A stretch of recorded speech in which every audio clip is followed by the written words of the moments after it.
Joined now by a member of Task Force Pineapple, former Navy Lieutenant SEAL Jason Redman. He served in Iraq and Afghanistan, receiving a Bronze Star Medal with Valor and a Purple Heart. He's also the author of Overcome Crush Adversity with Leadership Techniques of America's Toughest Warriors.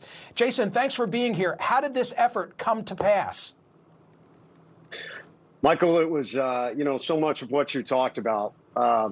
There's just so much partisan bickering and politics, and you nailed it, that it is not black and white. We don't live in a black and white world. And the reality is this: there's a lot of amazing, amazing Afghani people who helped us over this 20-year period, who truly saved American lives, who prevented attacks, who provided us information, who protected us, who interpreted for us, who did all these incredible things. And so many of us veterans in special operations, ground troops all across the Afghanistan battle spectrum developed relationships with these people. So the Task Force Pineapple started as one individual who was connected with Scott Mann. They were trying to get out. And Lieutenant Colonel Scott Mann is founder of Task Force Pineapple, one of the founders. And they created this network of amazing individuals, of former special operations, of intelligence, of spy operatives, if you will. And they managed to get this individual out through this mechanism using a lot of the methods that we utilize.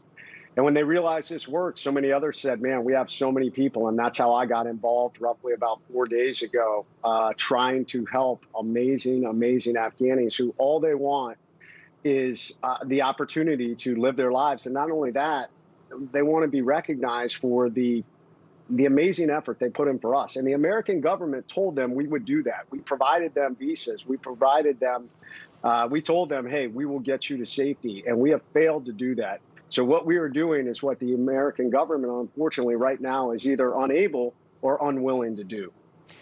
Help me understand something. Is this off the books? Are you doing this with or without the blessing of the U.S. government? This is without.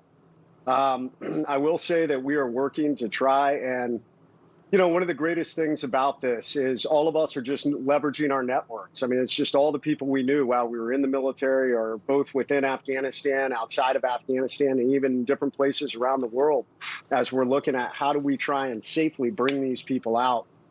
And I mean, you nailed it. It is such a tragedy what is happening. And there are people that are terrified for their lives. And, you have individuals that want to look at this as a black and white scenario. Some of the headlines you read off, oh, this is war, this happens.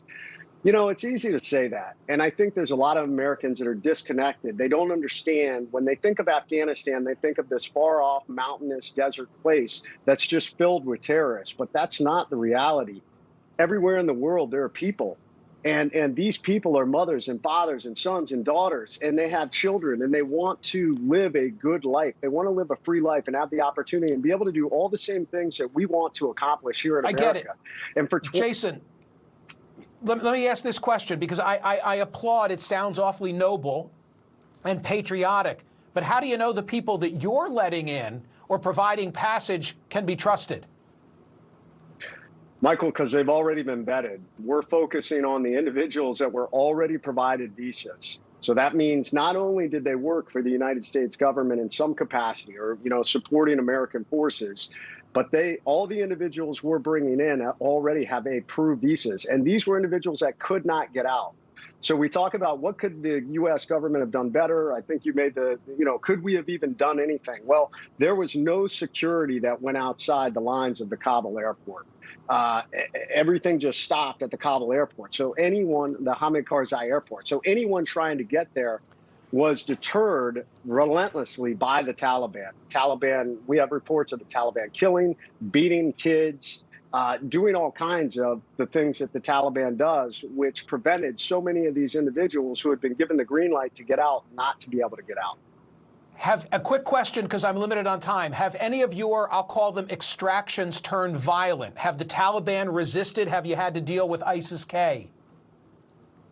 Absolutely. I mean, we call them shepherds, our individuals who are trying to move people out to get them out to freedom. And we would have shepherds that were on the line as literally they were listening to the Taliban scream and beat people, shoot, We had instances where the Taliban would shoot and cause stampedes. We had an instance where one of our families, a 6-year-old girl, was almost killed. One of the families that I was trying to shepherd out, a daughter almost drowned. They were moving up a canal with water in it. So, I mean, these are things that it's just un-American what's happened. And I think for those of us within Task Force Pineapple, America has always taken care of the people that have taken care of us. And that's exactly what we're trying to do in this situation. And we will continue to do so. It's a fascinating story. Jason Bornish, a different Jason Redman. Thank you for being here. Michael, my honor. Thank you. What are your thoughts? Tweet me at Smerconish or go to my Facebook page. I'll read some responses in real time during the course of the program. Catherine, what do we have? From the world of YouTube, Operation Pineapple should get Nobel Peace Prize. Eric Swenson, I wonder what the attitude of our military is to the sort of back chant. Is it wink and nod kind of stuff, or do they think that it's disruptive? I don't know the answer to that, but I want to know more about a really fascinating aspect. Up ahead, the Biden